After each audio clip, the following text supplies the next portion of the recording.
What's up, people? Hello. How you doing? Welcome to another open chat for Sunday 2019. I was going to have a main topic tonight, but I think for once we'll just have a little fun tonight. Just talk about pretty much computers, Linux, tech, all sorts of stuff. So, basically, that being said, I'll just put the link into here. And we'll see who gets it.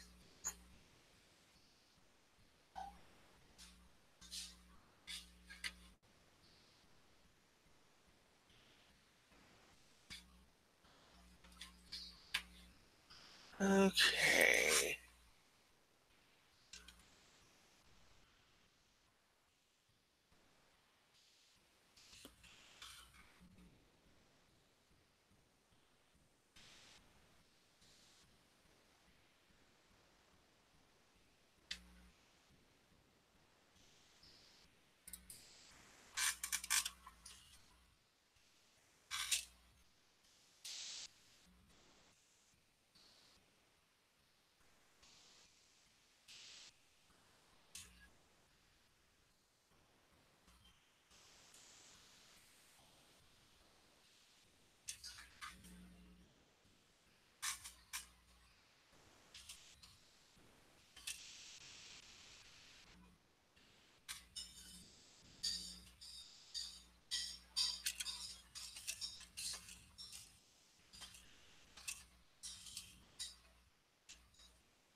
Okay, sorry about that, people.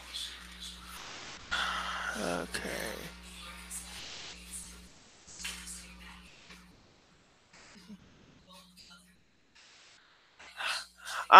Okay, switch. That's fine. No problem.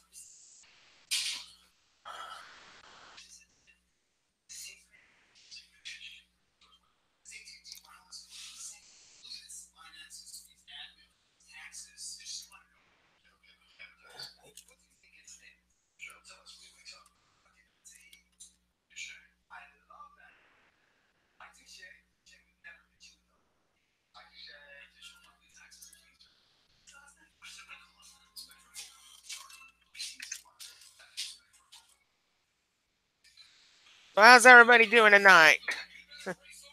Sorry that this open chat's a little late. So, wanted to do it earlier, but was tied up.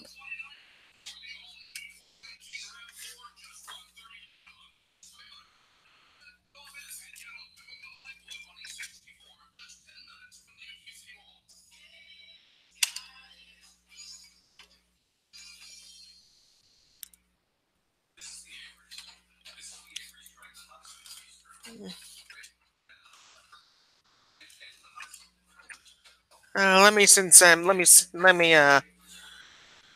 send out a few invites to some people.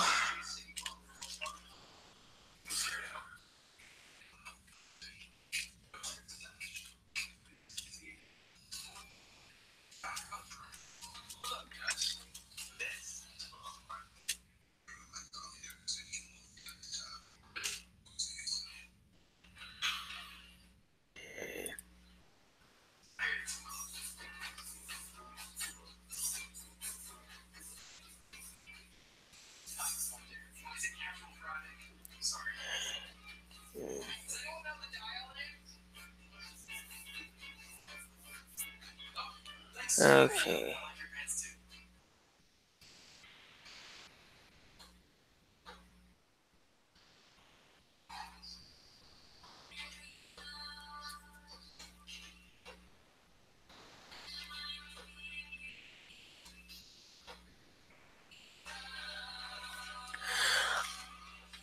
The link's not working, William? Hold on just a minute. Let me, hold on.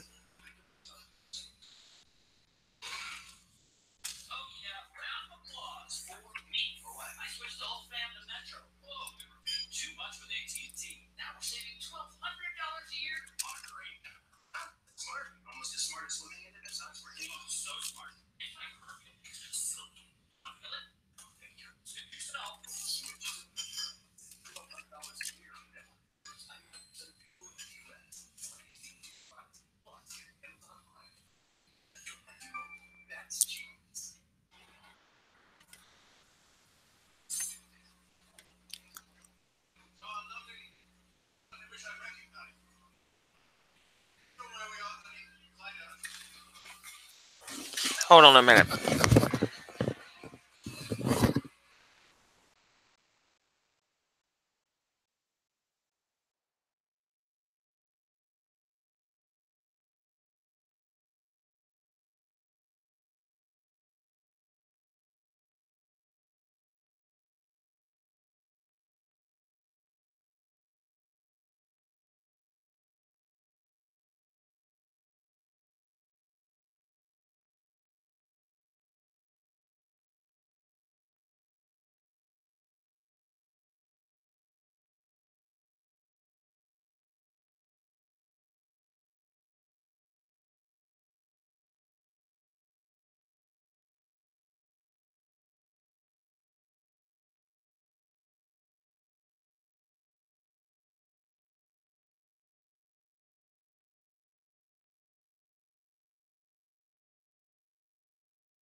Ricky, I don't hear you. What about now? Yeah, your microphone must have been disabled. Yeah. There's no main topic for tonight. It's just a normal open chat. Yeah. Well, I realized I had forgotten a package in my LFS. Oh, really? Yeah, it was util Linux that I had forgotten. That's okay, because I figured out that I had to remove it from my temp folder. Okay. Yeah, I am about to boot into it and see if this thing works. But anyway, um, I also got to start on Xorg, so that's going pretty decently. And Okay. I got Wi-Fi, I got wget, so I can download packages, And Yeah. I also did make a backup of it just in case something goes all hunky dory. All right. Okay. But Well, I have a Linux Mint 19.1 Cinnamon set up on my media tower over there. Now I can watch YouTube videos on it. awesome. I just updated my Hackman repo, so now I'm actually getting back to the Arch build. Oh, good. Yes. So let's see. Chmod x sh. Excuse me for just a minute. Sure. Okay.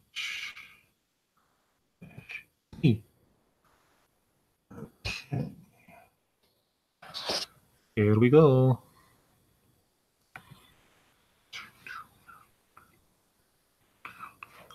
I am currently rebuilding the ISO right now.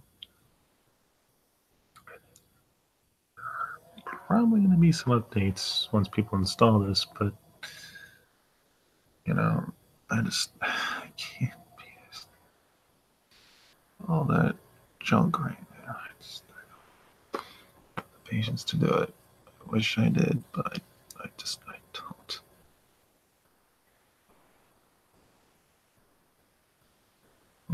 It's a lot of work to update a custom repo, and honestly, I don't. The drive. Yeah, initiative or the driver, whatever, to wait this minute. Will, how's it going? Hi, Will. Yeah, Ricky is AFK right now. So Well, my Android phone, which is Android 8.0 or 8.0 Oreo, seems to work well with Hangouts. My Galaxy Tab A is Wi-Fi like crazy. all right, okay. Well, as much as I'd love to help you finish Gen 2 tonight, I have school tomorrow, so it'll have to wait. It's on pause anyway, so Yeah, tomorrow is a better day for me. there goes Ricky. Hey, William, how's your Linux systems? Fine.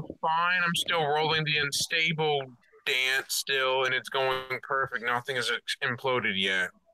Oh, okay. All right. I'm having to track the unstable branch just to see new packages or new features coming soon in the next future versions of Debian. For now, the artwork, I was trying to see what it looked like too early, but the testing branch I tried to upgrade to is still buggy. Oy. My lord. Yeah. And well, Ricky, my distro is building right now. It's pulling in all the packages via Pacman. So, Oh, really? yeah, Pacman is being rebuilt as we speak. Now, there might be some updates to the packages within my repo, but everything else should be okay. So that's okay. Yes, because The thing here, Ricky, is that whoops. Other than that, yeah, it's got the latest Chromium in there, the latest everything except for the packages that are within my distro, or I mean within my repo. So, Well, as of tomorrow, I will no longer be using OpenBox on this computer. Where are you going to now? I'm not distro hopping. I am window manager hopping. I am going to i3. i3, cool. I take it you're going to make your own i3 config, right? If I know how to even do it. If you need help, my system well, Mickey, here, if you, but I'm trying to figure out how do I build. What are you doing? Oops. I wish I could build a Debian kernel with newer kernels, so I'm not ripping the system in half when I upgrade it. Because when I do it, app wants to remove its own running kernel, which will destroy the system right then and there. Okay. And I've seen. William, your connection is really crappy, dude. You need to fix that. Yeah, we can hear you, me? but your connection is cutting out really bad. Yeah, it's. Well, I'm on my cellular data. There's your problem. There's the problem. Yeah, put it on Wi-Fi, dude. Hey, Louie. Hey, how's it going? Hey, Louie, welcome to my open chat. If you want to join, Ben Fitzpatrick reposted my link. Just click on that and you can come in. Yeah. Yes, we me? hear you fine. It's not as bad as it was. Okay, my provider likes to slow or throttle video or something to help keep it Yeah. What type of provider service do you have? It's Metro by T-Mobile, a spin-off version of T-Mobile. Oh, by the company itself. I see. What happened, Louie? Hang on, let me check the chat. I'm just running something. Oh, shoot. Well, this problem. Oh, wow. I'm using Mate in the what I created. Oh, cool. I can't use wow, my nearly desktop environment because there's some dependency or bug problems in it. Oh, okay, Louie. I understand. Yeah. That's fine. You gotta do what you gotta do, man. Yes, exactly. The only complaint I want to say about Unstable is you have to upgrade your system every 12 hours or wait a few days, probably so you don't hit a problem upgrade daily. Okay, that's fine, Louie. That's fine. Yeah, whenever you can do it. I'm technically not concerned about security problems or anything because I'm not using the Unstable system as a daily driver. Nor I would ever do that as a daily driver. I would just use it in a testing machine. Yeah. Well, the messages he sent were retracted. Can someone tell me why running Unstable is a horrible choice? Basically, from what little knowledge I know about Debian Unstable, there's a lot of things in it that just don't work really well, and there's pretty much a lot of bleeding edge stuff in there. Basically, I consider Debian Unstable to be pretty much just like Arch. Yeah, I would say the same thing. It's full of things that are prone to break and things that are just, not tested. They're not really meant for primetime use. And plus, it's a system that is likely to just bust on you and is better run in a virtual machine. Because here's the thing, William. Beta software like that is better ran in a virtual box. That's why they have these things. They're meant for developers. They're not meant for everyday users like us. Now, I know you like the bleeding edge. I do too. That's why I'm running Arch and not something Debian like that. While you can turn it in, it's meant to be stable. That's Debian's philosophy. You're not meant to turn on the testing of the unstable repos. I ran it for a while. It did nothing but crash and screw up on me. So why am I not getting any bad snafus right now? Well, still, you can run it, but honestly, dude, all I gotta say is just be careful. Right, be careful. Because like I said, I ran the unstable or the testing branch for a while, And after a while, it was okay, but after a while, it just totally bit the dust on me. Yeah. So I'm just saying, don't say I told you so. I've already had that happen before when I tried to do testing on stable. They just want to rip out the kernel upon upgrading. They want to take out almost nearly No. everything. Ooh, That is a my. bad idea.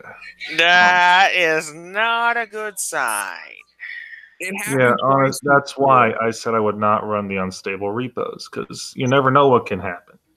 I mean, a kernel could be ripped out. The kernel could even die. Yeah, honestly, he's like it's like playing with fire. Honestly, it's like dangerous. You may as well. I mean, honestly, if you want a new kernel, just my opinion, you're better off just saying to heck with it and starting the whole kit and caboodle over. I mean, on one of my USB drives, I have Debian on it if I want to install it. But the only thing I'll do with Debian is I'll install the stable version. Right. If I need to go a step further, I'll just go to the testing version. Right. The unstable is like asking for trouble. But I'm not good at compiling or building packages or anything, so that's beyond my scope. Well, I'm not good at compiling packages either, but Well, I am, and I can honestly tell you right now, William, trying to learn that is like trying to learn shoveling, if not worse. Because honestly, man, you're going to spend days on it, and it is going to give you a headache. I know this from experience. I've built packages from source. It's not worth it. It's a waste of time for somebody like you or Ricky. It's really here's the thing, Ben. I got my first package building experience through Arch. right, and going through Arch the Arch way. Right, and it's a nightmare. Mm-hmm. Especially for someone like William who has the same problem that we do mentally. And it's a pain in the neck going through Arch the Arch way. Because I know how to do it from within memory. You know that as well as I do. I mean, the last time I tried to install Arch, like I did before, there was something not right about the mirrors. The mirrors were... I mean, but I think DistroTube has said this before. I think with one of the latest versions, they did something to the mirrors. The mirrors just are not working like they used to. Yeah, they're slow. They're broken. It's just totally discombobulated. It's keeping me from installing Arch. I was able to install Arch on my own recently. Just last month, I was able to do it by myself and got it up and running fast, but I could not set the time and date to sync correctly. That's been a big problem with Arch. Arch does not have hardware detection in it. You pretty much have to get everything synced up yourself. All right, that's the problem. I mean, that has been Arch Linux's biggest downside, is there's no hardware detection like all the other distros. And the same can be said for LFS or for Gentoo. You have to do everything yourself. I mean, that's the problem. You know, there's, especially with LFS, there's no automatic package handling. I mean, you can install it, but you still have to hand configure the mirrors, the etc. Yeah. I mean, I tried to install Arch once in a good while again, but, you know, until that mirror issue is fixed, I ain't going to go near it. Now, there are a couple of things like rank mirrors and reflector that can give you faster mirrors, but still, if the mirrors are screwed, then you're, you know, up a creek without a paddle is the cleanest way I can put it. Yeah, that's what my family used to say back in the day. Yeah, that's the same way to say it. But look, honestly, you know, on the whole Debian thing, you know, I would do either the stable branch or the testing branch because, look, the testing branch offers some good, interesting stuff in it. Now, I'm not saying the unstable version is completely bad. I know with the unstable branch, there's exclusive software in the unstable branch that is not in the testing or stable area. No, but then again, you know, it's not that it's bad to run it. It's just the fact that you just have to be super careful. Because I mean, it's pretty much, and this is pretty much how I best describe Debian Unstable. It's like you have a cracked vase, one little poke, and all the pieces are just gonna come tumbling down. Yeah, either that or it's like Jenga. One wrong move, boom, the whole thing falls apart. But I will say one thing about Debian. I mean, when it comes to Linux, if you're wanting a traditional experience, there is no distro like Debian. I mean, you can say Ubuntu, Arch, Gentoo, Solus. You can say all of them, but here's the thing. Debian is the second oldest Linux distro for a reason. It was formed in 1993.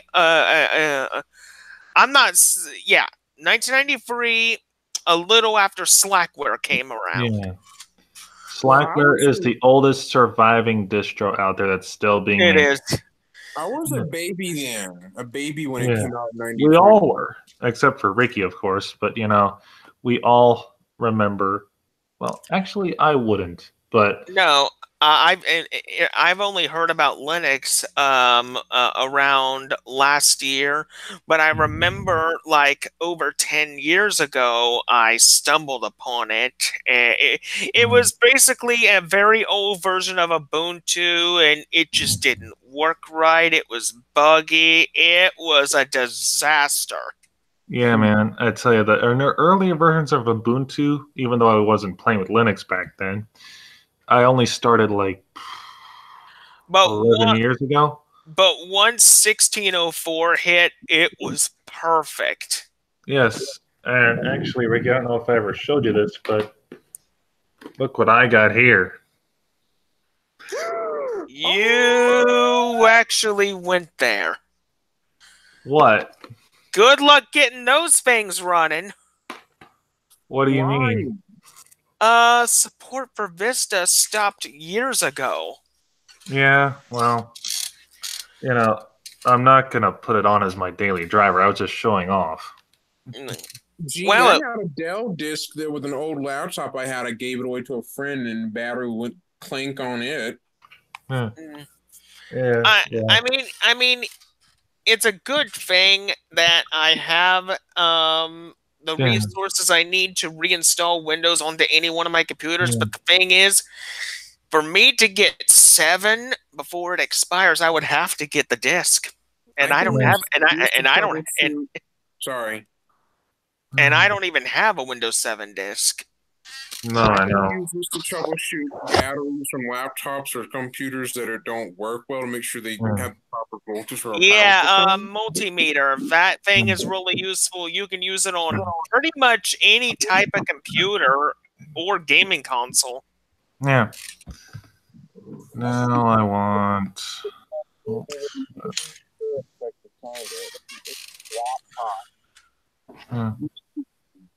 Yeah, you kind of cut out there for a minute.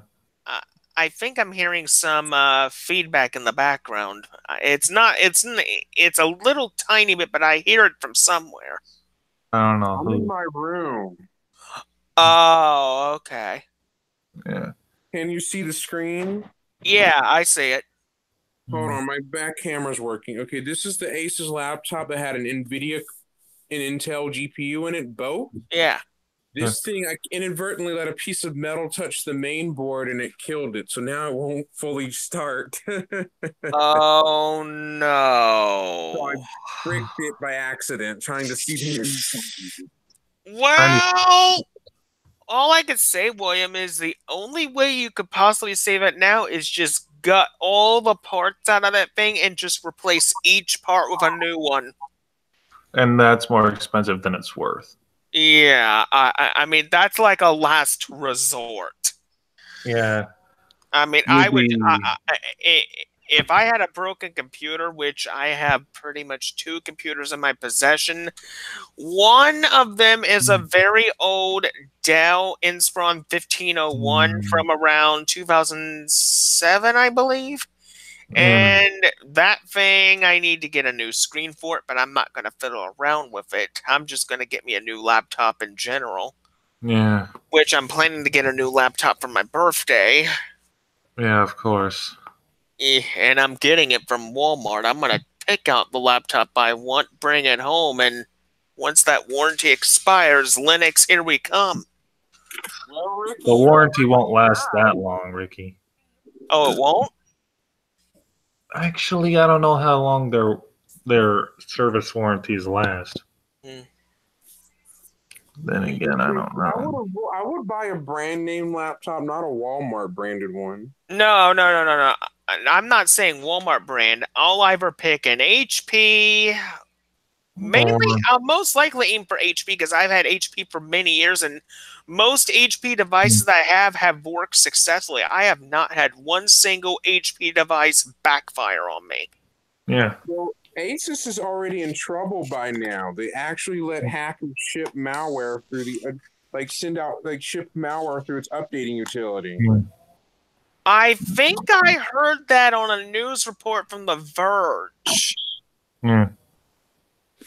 So they're sending out. So what you're saying, William, is they're sending malware through the update stream?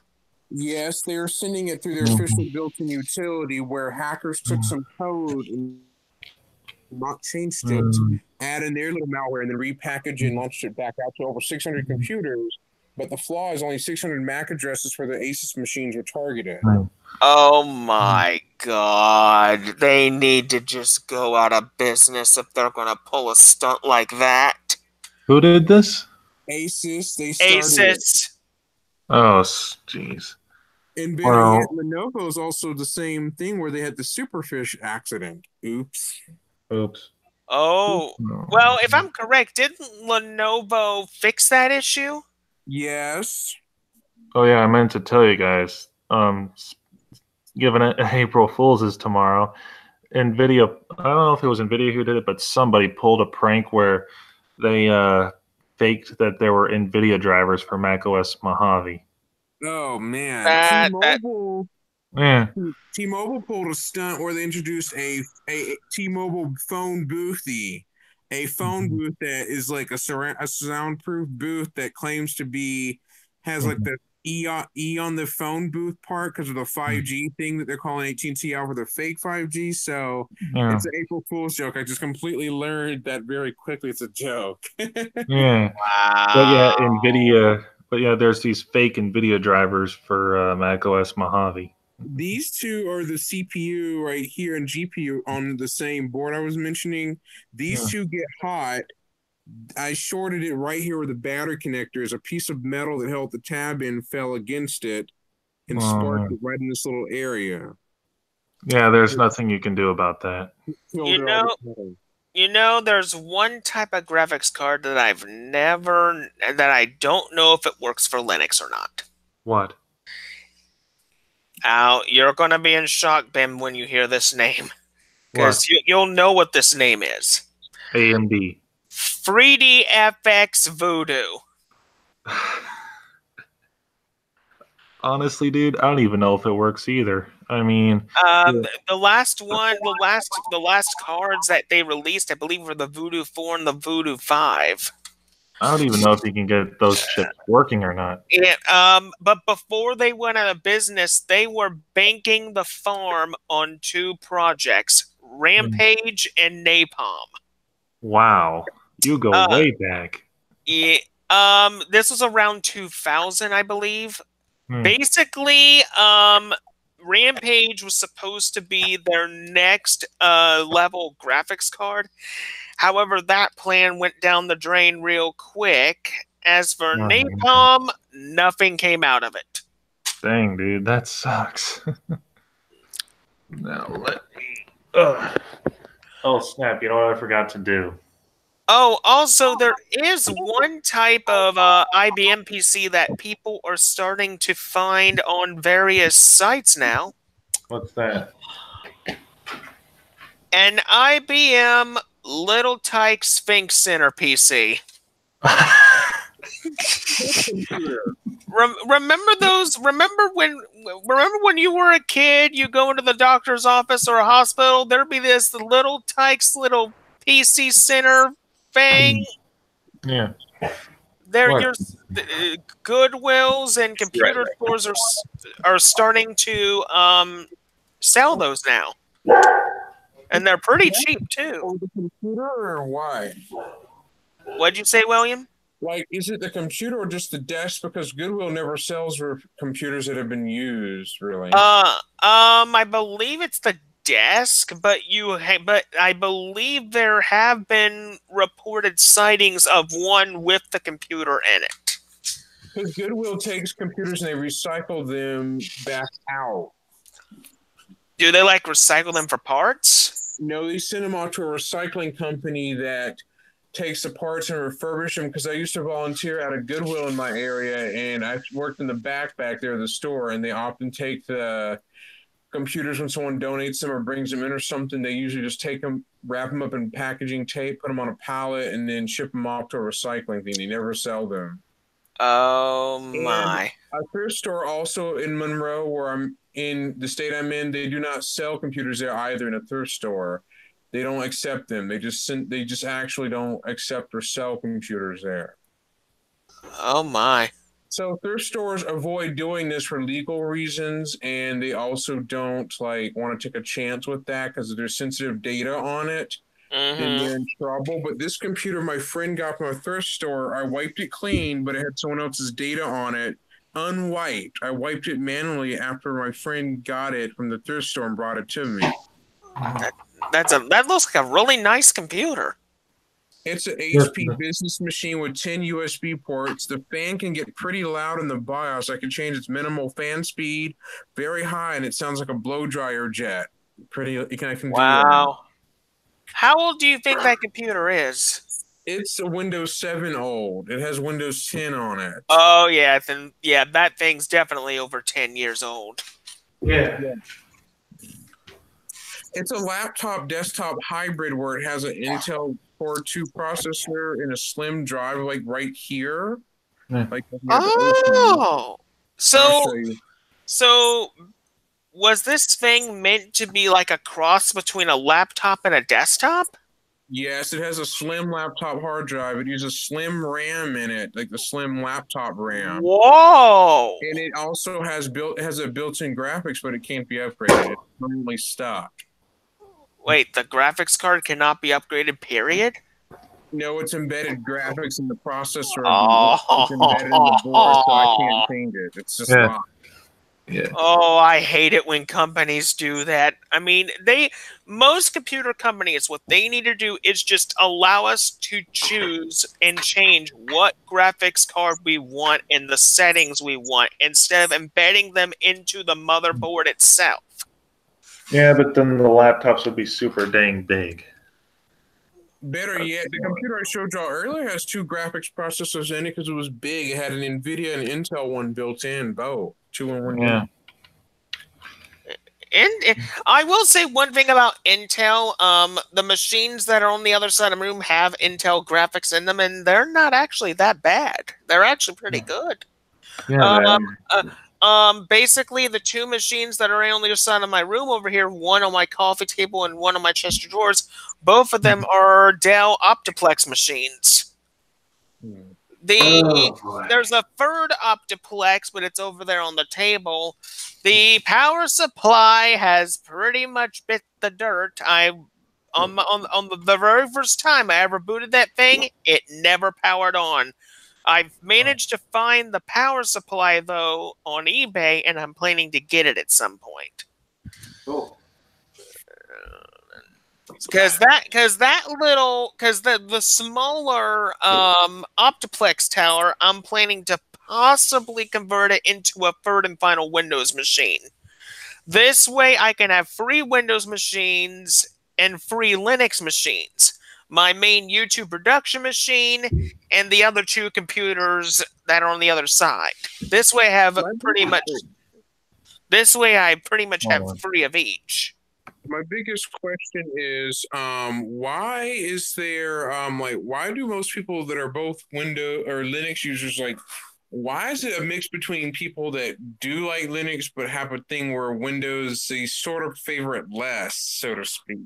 Well, the thing about Linux is even though Linux has come a very long way, um, the when even though Linux has come a very long way, there's still a lot of strides it needs to make.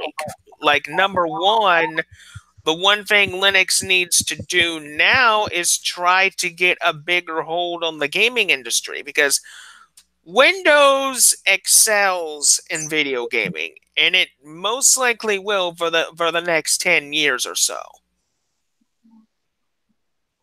Unfortunately, I have to use Windows for my some of my games by Electronic Uh, Arts that are Windows only, so I can't really get them to run. And yeah.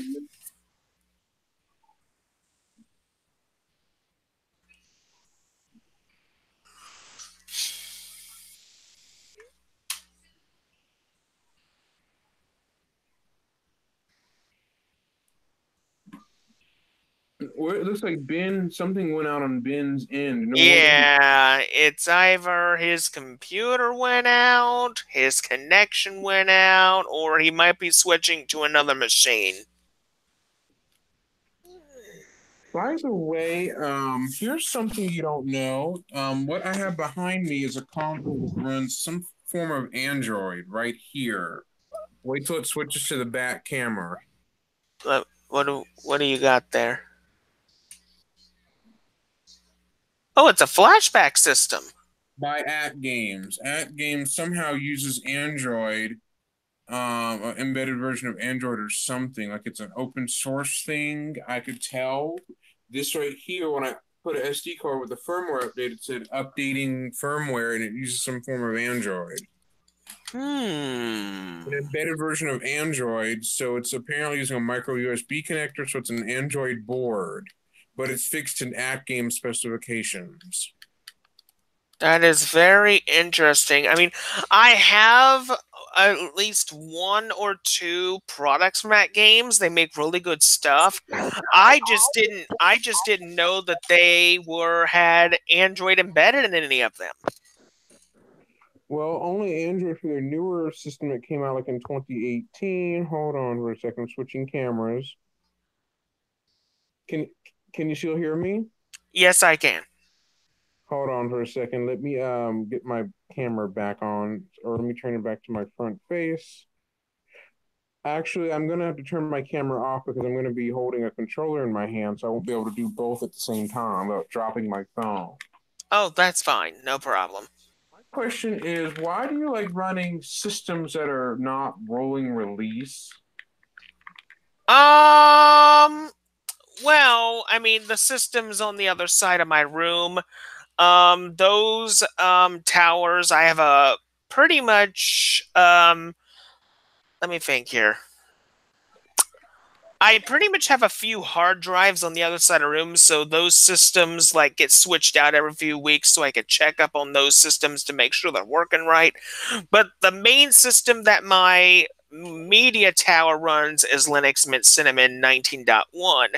The one on my coffee table, that main system is Debian OpenBox.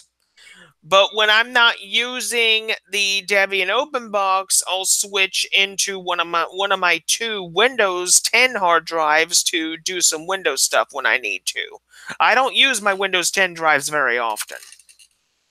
Oh, I'm gaming with a game called Burger Time. Oh, that's a classic. That's a really good game. I'm playing it right now on the Legends flashback that came included. Oh, nice. The games on here are licensed by the developers for At Games to put on their system. It's actually pretty fun. I love it. I made a video review on the first At Games Sega Genesis Mini I got, but the sound. Some people complain the sound isn't so good. Yeah. And I made a review on the next one I got for my Christmas birthday last year. I got it for my birthday last year in December of last year, though. So I made a video review on it, which was fun. Oh, nice. Are you planning to make your YouTube channel a gaming channel? I don't have the proper hardware to do that. Any kind of capture boxes or anything like that. Have you tried several? Have you tried a few options out to see which one works better? Not quite because I really haven't had the capabilities of it. Hmm. Likely due to because one, I don't think I have enough room for at least most like a full big desktop too much. Yeah. Two, things like that can be a bit pricey. Oh, okay. So I would have to be like, I'd be a bit pricey. What are people saying in chat? The chat seems to be a little inactive right now. Uh, Not very many people have ever come in tonight, and I think one of the reasons why is because this is a really late chat. It's almost midnight, and not very many people are going to be on at this time. that's the nature. My question is, what phone do you use on a daily basis here, Ricky? Phone, I actually have two phones actually. The main phone I use is a Samsung Galaxy 9. I mainly use the Galaxy 9 mainly as a phone. I don't really use it for anything else unless I absolutely have to. But most of the time, I just use it for a phone, nothing more, nothing less. The second phone that I have is a phone that's no longer in service. I can't make calls on it or anything. It's a Alcatel One Touch Fierce. It's a very old phone. I use the No, not the one. No, not the One Touch Fierce. I've had. Is it an XL or a Fierce? it's a normal Fierce. No, Ricky. I've had problems with Alcatel phones. No. Well, the thing is, I mean, the Fierce actually is okay. I mean, once you can make it bearable, it runs okay. It's not perfect, but it's fine. I mainly use that phone for mostly social media purposes, but other than that, that's all I use it for. Well, I have a phone that I was given by a family member that actually does work, but it's cracked and it's old. It has Android gingerbread on it. Oh, okay, Let me get on okay. the camera real quick and show you its hold on, as soon as it loads, it's right here. Is that a Samsung? Yes, it's an Infuse phone from 2011 with Android 2.3. My lord, that looks old. It's old, but it has the crack in the screen, but you can barely notice it. Can't really see it. It's a hairline crack. Does does the touchscreen still work?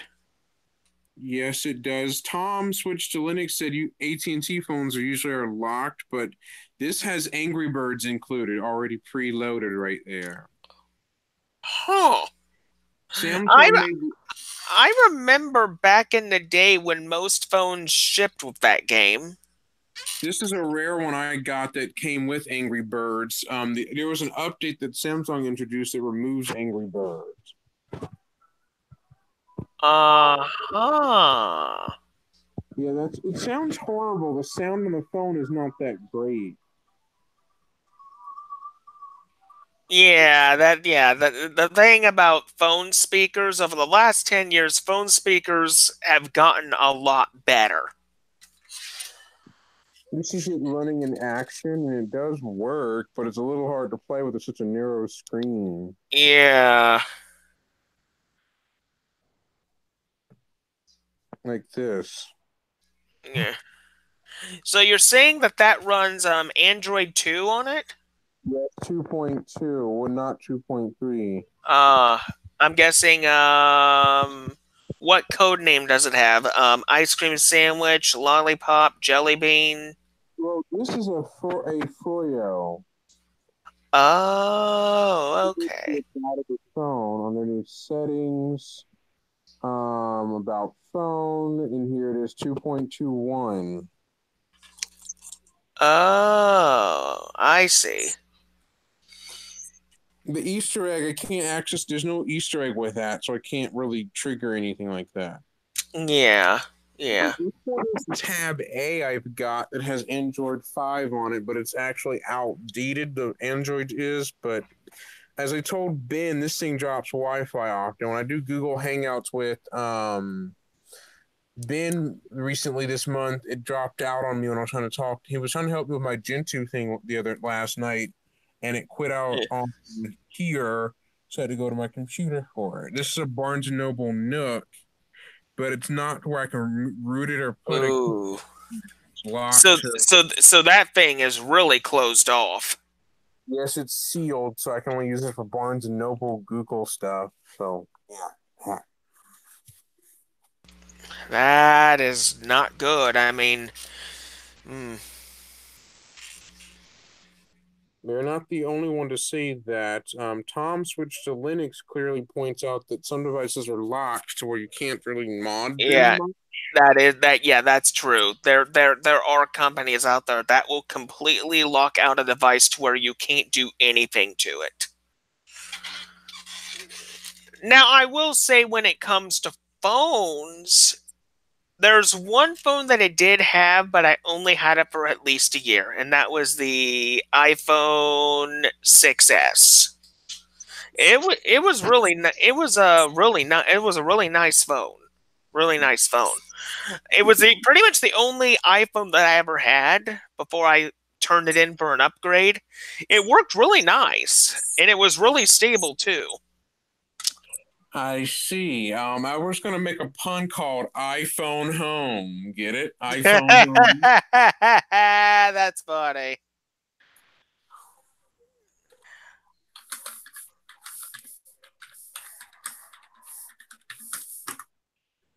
Right now I'm watching Twitch and talking on with you live, so I'm doing two things at once. Okay.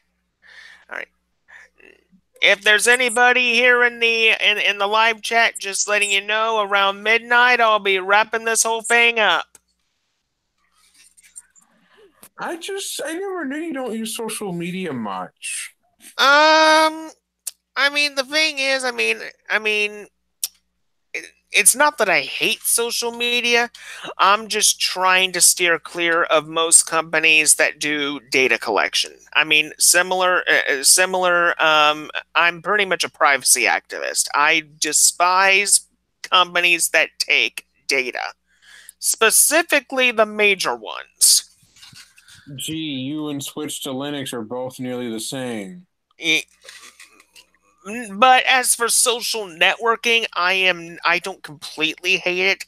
I pretty much look at social networking from an open source point of view, because there are a lot of decentralized and open source social networks out there.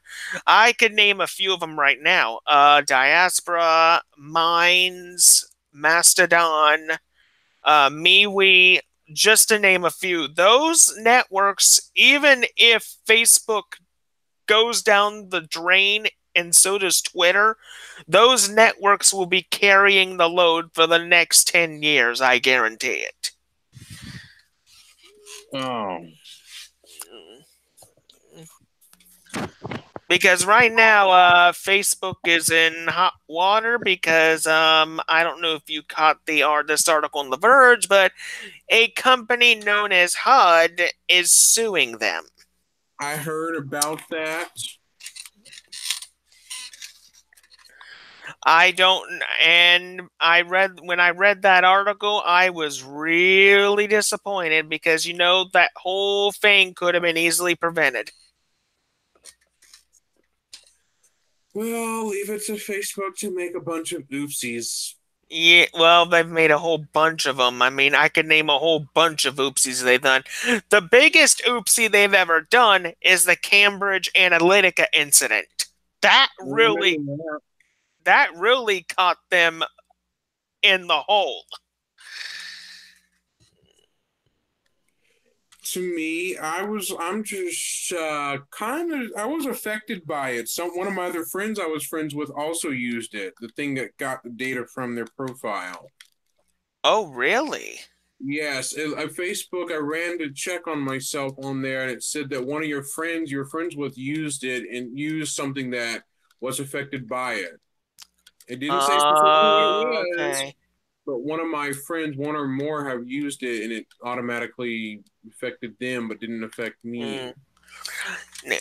Now, when it comes to Twitter, I don't think Twitter has done much to get into the news as much as Facebook has. I mean, the thing about Twitter has been mostly very quiet. I mean, a lot of people like it, but over the last 2 years, Mastodon has completely exploded. I mean, it's taken off. I mean, the one thing I like about Mastodon is its ability to have different instances. Like I'm in a couple instances, and my favorite instance of Mastodon is Mastodon.technology. That's my favorite instance because I get to talk to other technology enthusiasts, Linux enthusiasts about what I like to talk about. Okay, then. Also, as of this year, let me think. Debian is turning 26 years old. The same age as me. How ironic. Oh, wow, you're 26? I didn't know that. Yes, it's the same thing. Oh, wow. After this, Ricky, I wanted to do a Q&A chat off once you're done broadcasting. Oh, you want to have a private call? Yes. Okay, no problem. No problem. I just wanted to determine, why do you like a lot of computers? Do you like have the space to collect them, or what do you do? Uh, there's a reason why I like computers. Um, let me think. How do I say this? Basically, the reason why I like technology as a whole, and the reason why I have like one, two, three, basically four computers in my room, it's because I have autism. I was born with a lot of very not so good mental, I'm just going to say, to shorten the story, a lot of mental impairments, but I don't want to go into too much details. My doctor I had when I was little, he said that using computers and video consoles, kind of game consoles, would be good for me in terms of helping me to pay attention to things and basically get my interaction speeds up. So my family, basically around 91, the first computer-like gaming console they ever given me was a Nintendo NES. And then it just went to an SNES, an N64, a Game Boy, a Game Boy Color. I just kept collecting game consoles until around 2005, 2010, somewhere. I still have a few consoles. I'm trying to collect some of the retro ones with what money I have because I can't get a job because of my mental impairment. But when I do get the money, I'm able to get what I need one little at a time. Usually when I get a console, I usually go for the console itself first, and then like maybe a month or two later, I get the cables for it. But basically, the whole main reason why I have so many computers in my room is because I tinker. I tinker with the computers to make them better. This way, I can do a lot more with them than what originally they were supposed to do. Like one time, I had a Windows 7 laptop. I have the laptop, but it's dead now. One time, just out of curiosity, and I did not look up a tutorial to do this, William, I actually got the thing to dual boot both Windows and Linux. Hmm.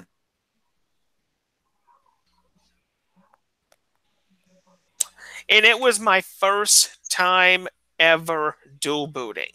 First time. Now, before that, I was looking tutorials up to know how to dual boot. But when I got the hang of it, I knew to do it without the tutorials. As for the gaming consoles that I have now, I pretty much have a PS3, a Sega Genesis, an Atari 7800, and a Nintendo GameCube. That's all the game consoles I have, other than handhelds, which includes an Atari handheld from At Games, and Atari Flashback. I believe it's Flashback number 4.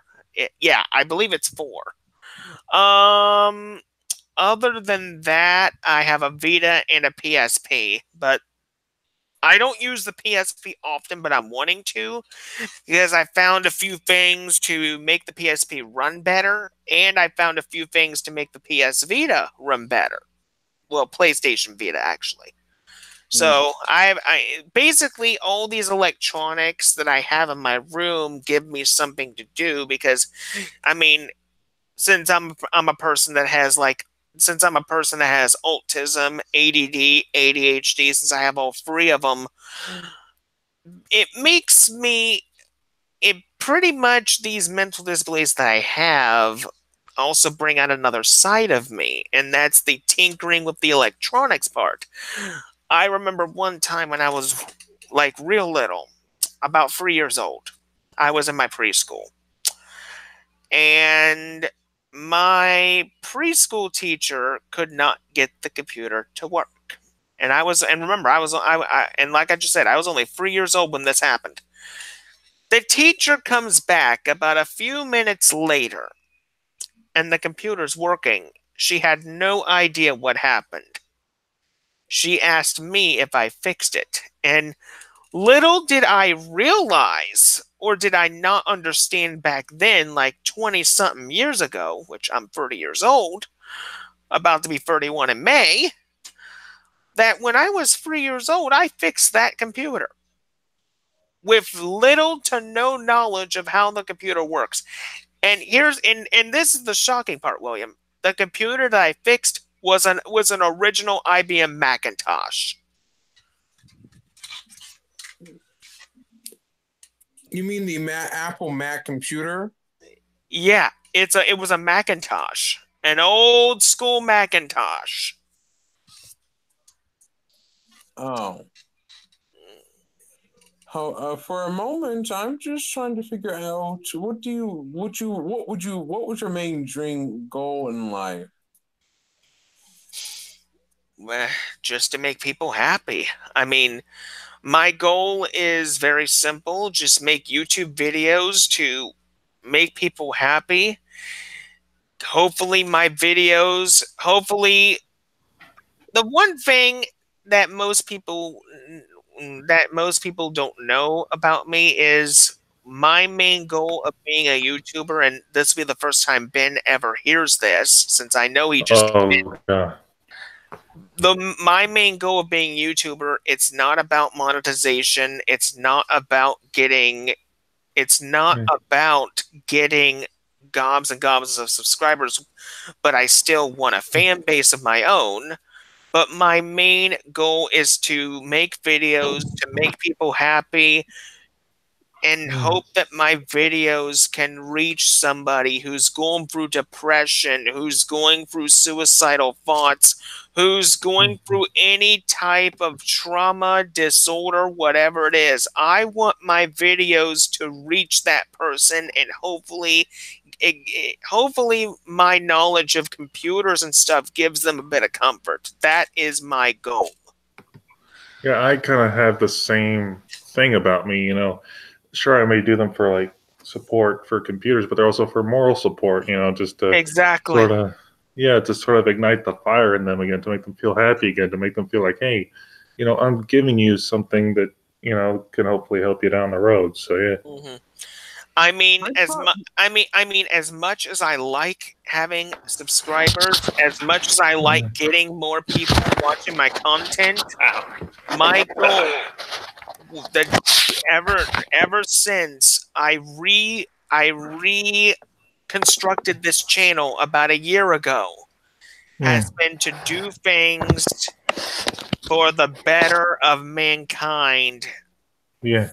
And not do things like every other YouTuber does. Because let's face it, most of your popular YouTubers do the exact same thing. Right, which gets old after a while. Exactly. I've learned that the Osgooey Tech Show community I remember being in was also a thing that got popular and then it went under. Yeah. Well, Osgooey Tim, he was criticized for a lot for being who he was, and there's no reason to do that. And, you know, I feel bad for Tim because he was a great guy who knew a lot about Linux, and he just threw up his hands. If I'm correct, wasn't he one of the earliest people to get Linux recognized by the YouTube community as a whole? Yes. And sure, he may have been homo, but hey, that doesn't matter. He's still 100% human, just like the rest of us. Exactly. I mean, to me, I go by this old saying that I learned from a famous voice actor. Imperfection cannot create perfection. Right. And so what if he's, I mean, nobody's perfect. It's just how life is. You're not perfect. Every human has their own flaws. That is right. And the thing is, it's because of those flaws that allow us to accelerate and become better. And that's how we get through life. Plain and simple. And you know, so what if Tim was gay? I mean, you know, he's a nice guy, and sometimes the weird people are the nicest people. Exactly. And I mean, sure, you know, not a lot of people liked him, but hey, you know, I did, and he was a nice guy, and he always, you know, had the drive to, you know, support people. But, you know, I guess something happened to him that, you know, maybe he just got fed up. I don't know. Yeah, I actually got a chance to do a YouTube video interview with him once. Really? Yes, I talked to him on his website on his forum, and me and him did a Skype call, and he actually recorded a video and uploaded it. And I spoke out about against the homophobic comments people were making, trying to stand up and say, "Don't! It's not nice of you to say that." Even Quid spoke about it. Yes. I mean, here's the thing. I'm going to be brutally honest. I know a few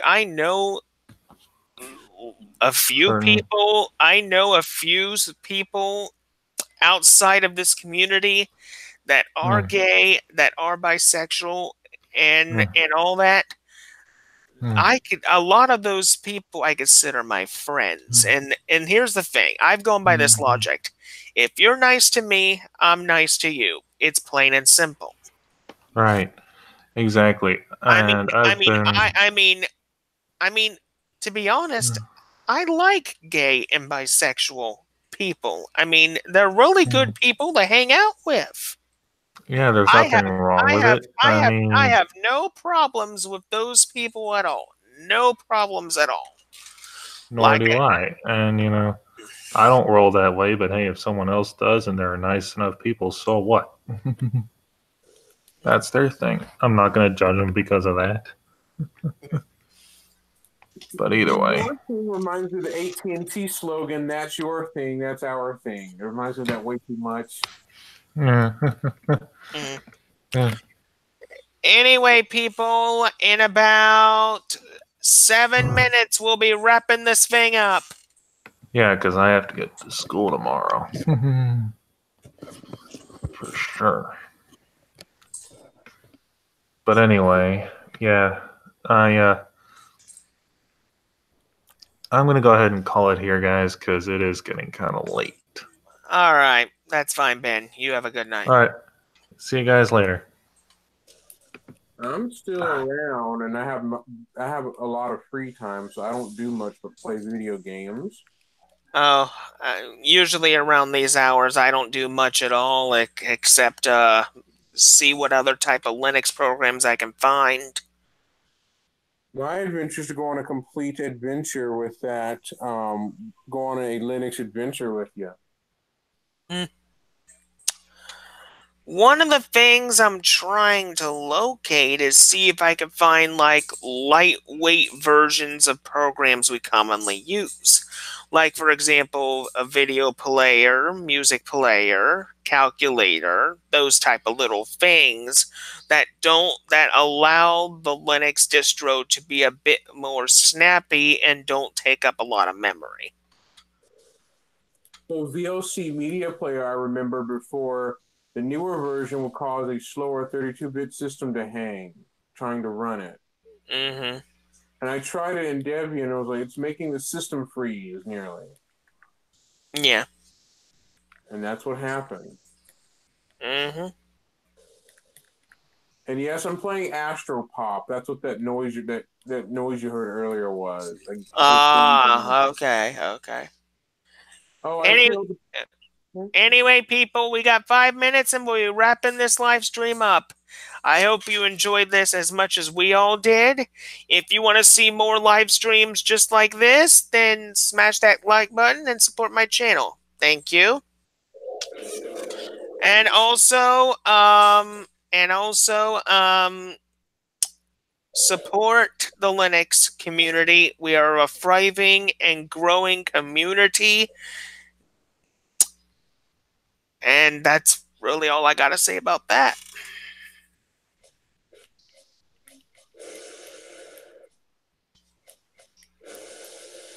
And I just say that the community is actually interesting. You just have to... It is. Take initiative to interact too and not be afraid to get help if you have trouble with something. Mm-hmm. But the terrified answer I would think I've heard is read the full manual. People would often tell you that in some cases.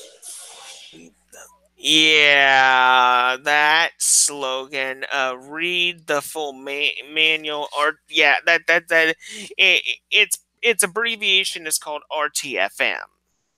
It has two different meanings, but one of those basically, that slogan is used by the Arch community quite a lot.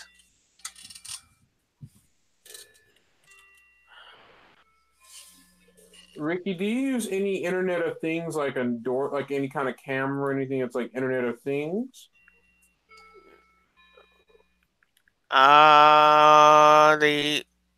What do you mean? Like a Nest doorbell or a video camera? No.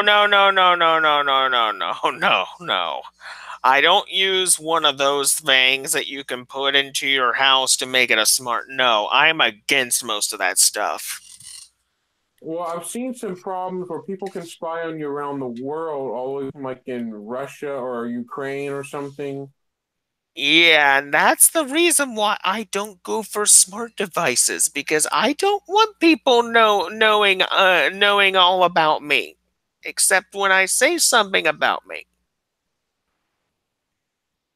I mean, there is no sense in companies making this type of technology nonsense to where it just wants to go data hungry. No.